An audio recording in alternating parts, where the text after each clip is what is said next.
En estas circunstancias, no de ahora, pero con esta tendencia agravada durante la vigencia del neoliberalismo, a la sociedad colombiana no se le permite desplegar sus fuerzas productivas a plenitud y se la obliga a operar entrabada hasta el punto de que opera con altos niveles de estancamiento, se le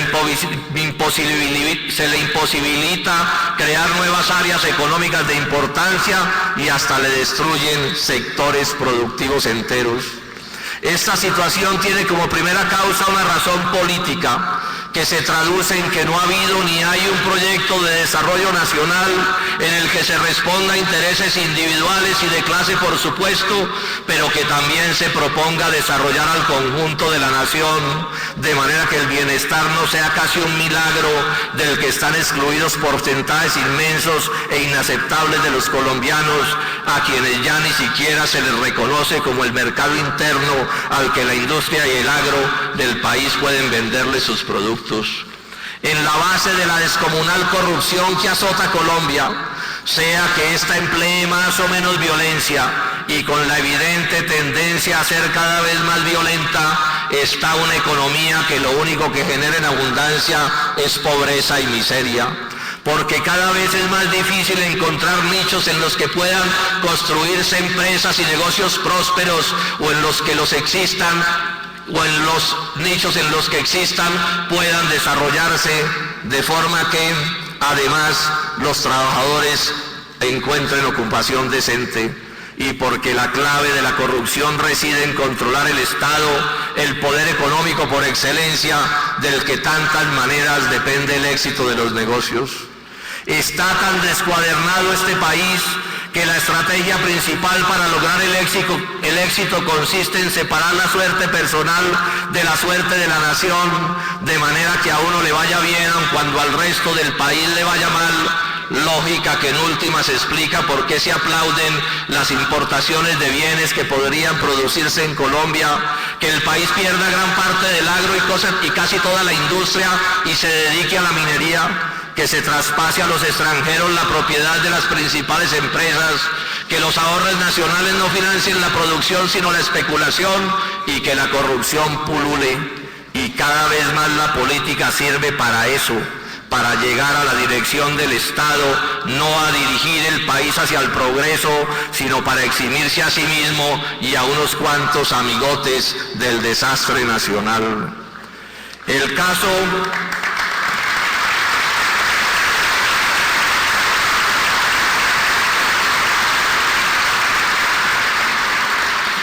caso de Agroingreso Seguro constituye un excelente ejemplo de cómo es que las políticas plutocráticas no resuelven los problemas nacionales,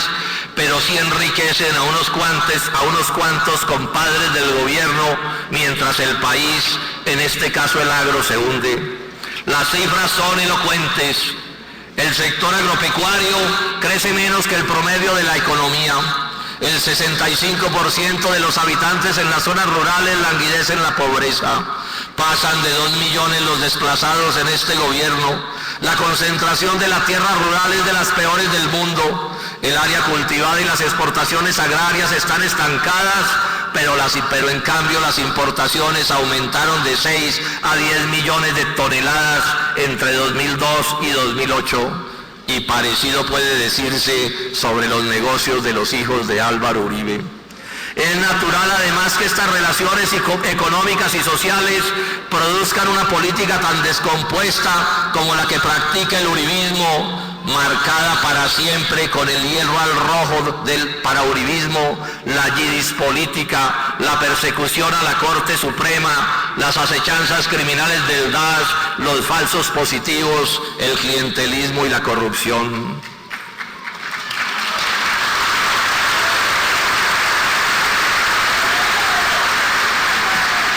Como dijera el inolvidable Francisco Mosquera y ratificara Héctor Valencia, sacar al Colombia del estado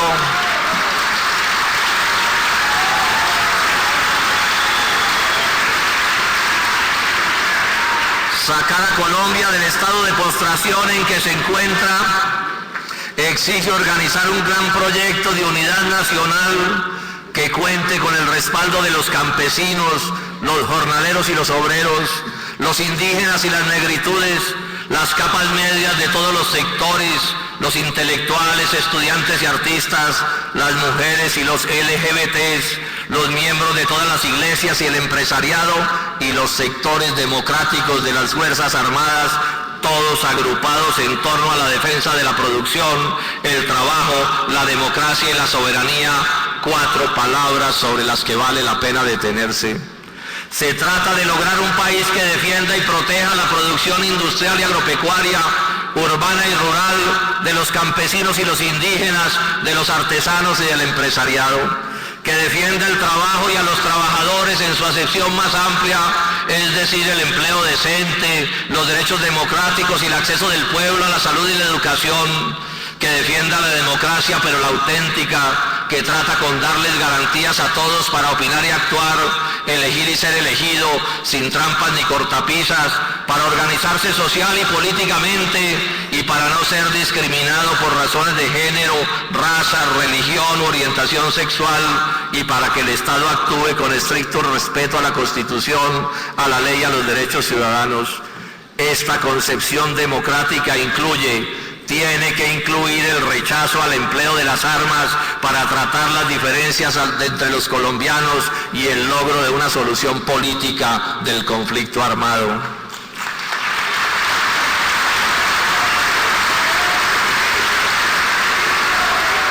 Si dejé de último el tema de la soberanía fue para resaltarla por ser el principal, porque la defensa de cada aspecto del interés nacional requiere de su cabal ejercicio, en el entendido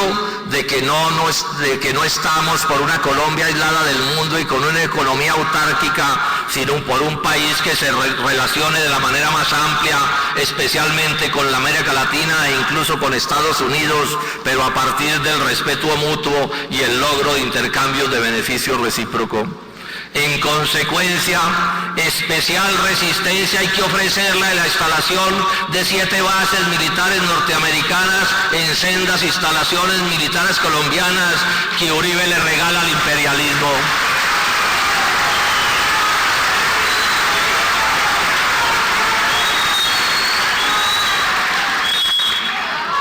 Que Uribe le regala al imperialismo en la peor decisión de la historia de la República, porque hoy ellas violan en materia gravísima la soberanía y la autodeterminación, convierten el país en peón de la estrategia de guerra de Estados Unidos para el control de América y del mundo, enturbian las relaciones con los demás países del continente y violan la Constitución Nacional. En el proyecto de unidad que requiere Colombia para superar sus problemas, deberá jugar un papel de importancia primordial el Polo Democrático Alternativo, la organización que unificó a la izquierda democrática colombiana, unidad que es uno de los requisitos indispensables para transformar profundamente el país, seguramente en asocio con otros sectores políticos y sociales con los que tengamos las suficientes coincidencias en lo económico, lo social y lo político. En este sentido,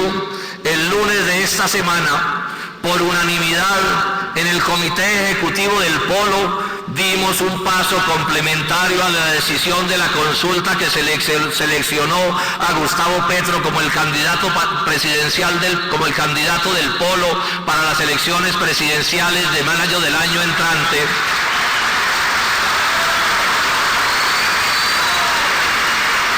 Repito, en este sentido,